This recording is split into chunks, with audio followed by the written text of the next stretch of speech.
तो शब्दों से भी शांति फैलती है। अगर आप अपने घर में मंत्रों का उच्चारण करते हैं, क्योंकि मंत्र भी हमारे वातावरण को, हमारे पर्यावरण को और हमारे मन को बदलने में हमारी मदद करते हैं। तो ये ओम शांति एक मंत्र है।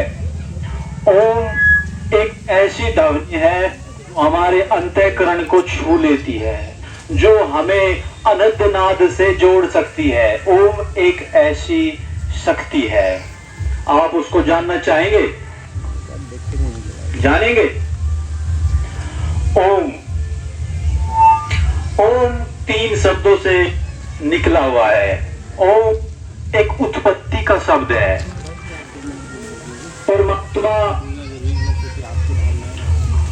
परमात्मा के दिव्य स्वरूप से हमारा परिचय होता है। आज हम देखते हैं कि कोई भी मनुष्य यहाँ दुनिया से जाता है, कहते हैं स्वर्ग में चला गया, कहते हैं स्वर्ग में चला गया। स्वर्ग में कहाँ गया? और हम कहाँ पर बैठे हैं, है ना? स्वर्ग कहाँ पर है? दुनिया में स्वर्ग कहाँ पर है? बोलो, थोड़ा थोड़ा सा अगर आप बताओगे तो मुझे अच्छा लगेगा, और समझाने में भी मैं समझता हूँ कि आप समझ रहे हो। स्वर्ग कहाँ पर है इस दुनिया में? स्वर्ग कहाँ पर है इस दुनिया में?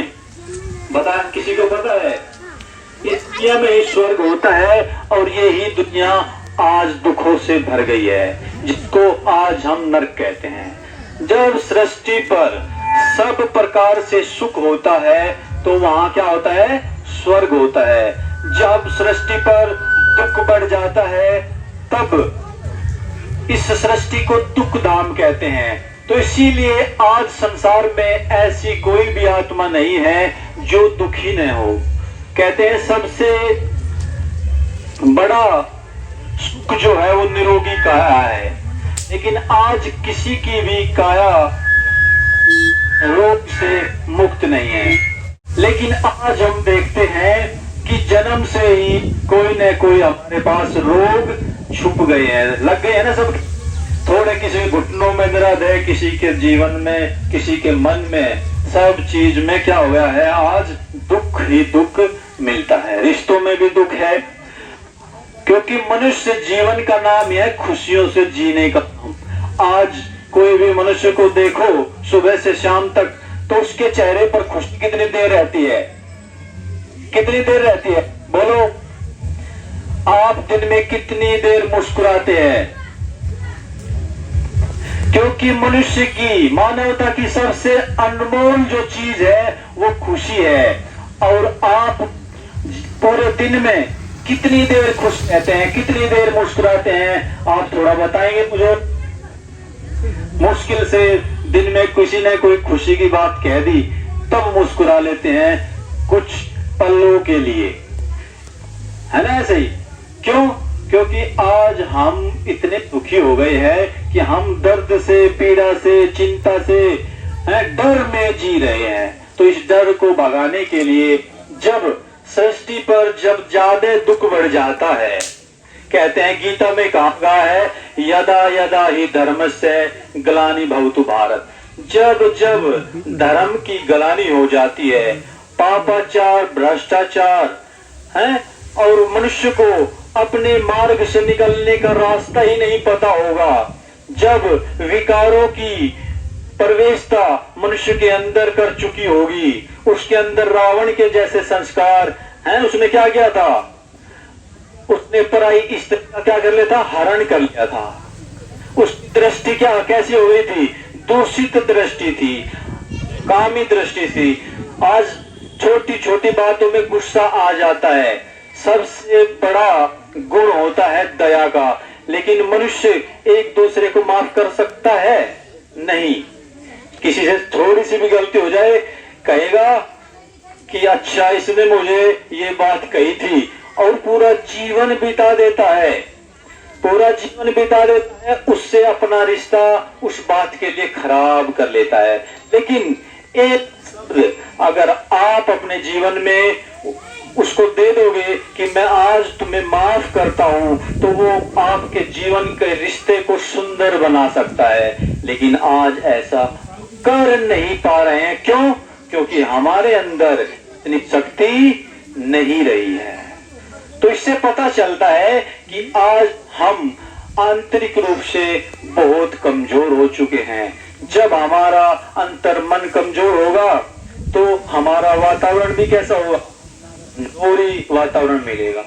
हमें उसमें सफलता नहीं मिलेगी, उसमें हमें सुख नहीं मिलेगा, उसमें हमें प्रेम नहीं मिलेगा, उसमें हमें आनंद नहीं मिलेगा। क्योंकि हमारी जीवन की जो सबसे बड़ी वास्तविकता है, अगर कोई मुझसे मुस्कुराकर बात कर ले, अगर कोई मेरे दिल का हाल मुस्कुरा करके पूछ ले, तो मैं आधा हल्का हो जाता हूँ। आपने देखा होगा जब बड़े बुजुर्ग हो जाते हैं तो वे बच्चों को इस नजर से देखते हैं कि बच्चे आए और कुछ पल के लिए मेरे पास बैठे और मेरे मन की बात सुने और मैं अपने मन की बात उनको कहूं, तो इस 5 मिनट के वार्तालाप में ही उनके दिल के भाव हल्के हो जाते हैं। हो जाते हैं ना ऐसे ही। तो आज एक दूसरे को समझने के लिए हमारे पास टाइम ही नहीं है। कहते हैं जब जब व्यक्ति पास टाइम नहीं होगा तो ऊपर वाले क्या देगा? उसको देगा कुछ। सबसे पहले हमें अपने जीवन में अपने लिए समय निकालना पड़ेगा। इसलिए निकालना पड़ेगा जब हम अंदर से शक्तिशाली होंगे, हम सब चीज अपने कंट्रोल में कर सकते हैं। अगर हमारा ही कंट्रोल किसी और के हाथ में है तो हम कुछ कर पाएंगे?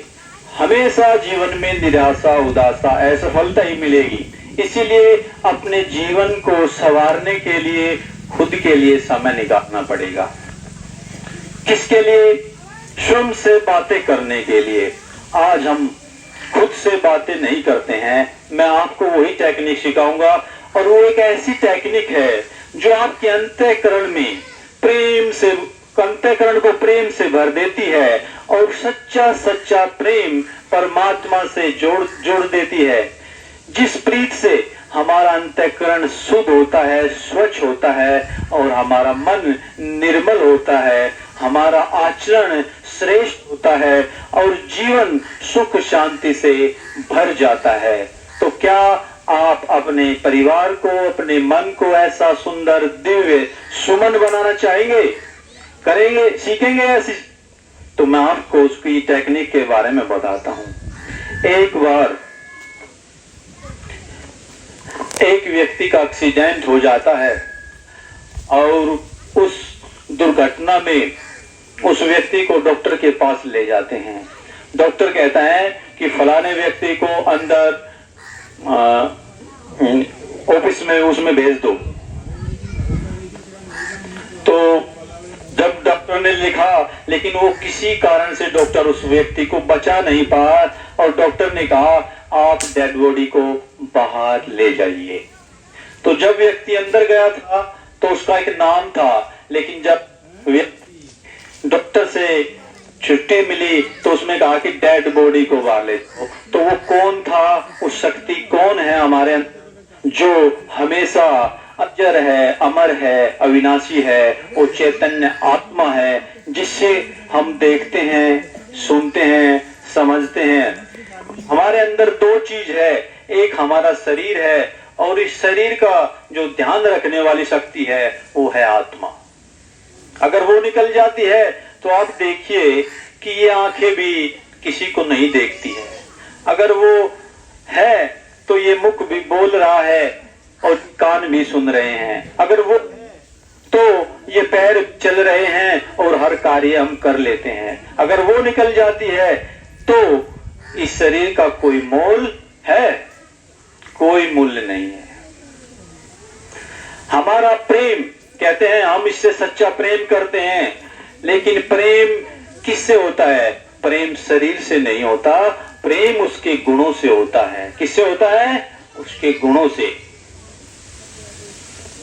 और गुण किसके अंदर है? आत्मा के अंदर। देखो, कोई भी गुण खरीदा नहीं जा सकता।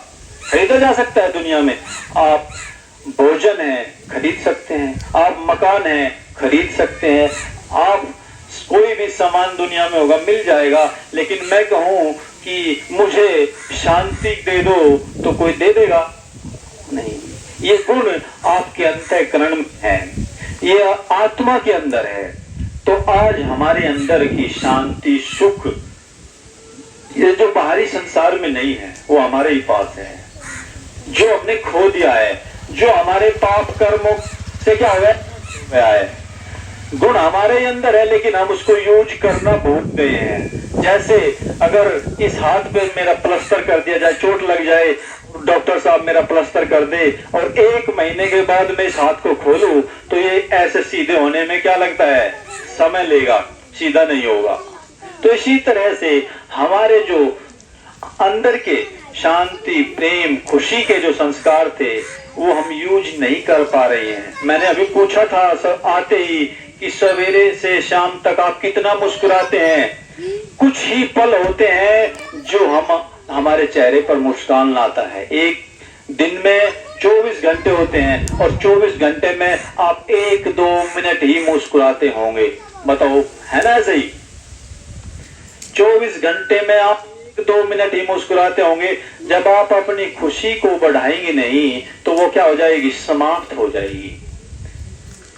अगर आप अपनी खुशी को दूसरों के साथ बांटेंगे तो वो क्या होती है, बढ़ती है। कहते हैं खुशी जैसी दुनिया में खुराक नहीं है जो आपके आंतरिक शक्ति को बढ़ाती है। और ये कहां से मिलती है? ये मिलती है भगवान की याद से, अच्छे कर्मों से, दूसरों की मदद करने से, दूसरों के आशीर्वाद और दुआ और आपके पुण्य कर्मों से ही आपको खुशी मिलती है।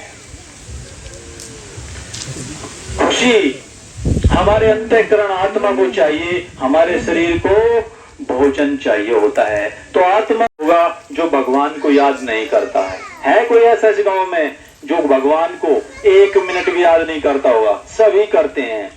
बच्चों को भी देखो, अगर आप बच्चे स्कूल में जाते हैं तो सबसे पहले उसको प्रार्थना सिखाई जाती है कि हे भगवान हमें इतनी बुद्धि, इतना बल, इतनी शक्ति देना कि जिससे हमारा मार्ग क्या हो जाए, मार्ग हमारा मिल जाए, वो रास्ता जीवन का मिल जाए और उस रास्ते पर चलने के लिए हमारे अंदर इतनी शक्ति भी दे कि हम उस रास्ते पर चल सके। अगर बाधाएं भी आए तो हम उसका सामना कर सके। भगवान से हम इतनी विनती करते हैं ना सभी। अपने जीवन की सभी समस्याओं को मिटाने के लिए, अपने घर में सुख शांति के लिए भगवान को 5 मिनट तो सभी याद करते हैं। लेकिन 5 मिनट में भी हमारी बुद्धि का कनेक्शन भगवान से नहीं जुड़ता है। क्यों नहीं जुड़ता है? क्योंकि हमारा उसके साथ जो रिश्ता है, जो संबंध है, जो पहचान है वो खो दी है। आज हम अपने आप को शरीर समझते हैं और वो है आत्मा का पिता। क्योंकि शांति किसको चाहिए? आत्मा को। जैसे हमारे बच्चे होते हैं, मानव के, मनुष्य के जो बच्चे होते हैं वे मनुष्य के ही जैसे हैं और जो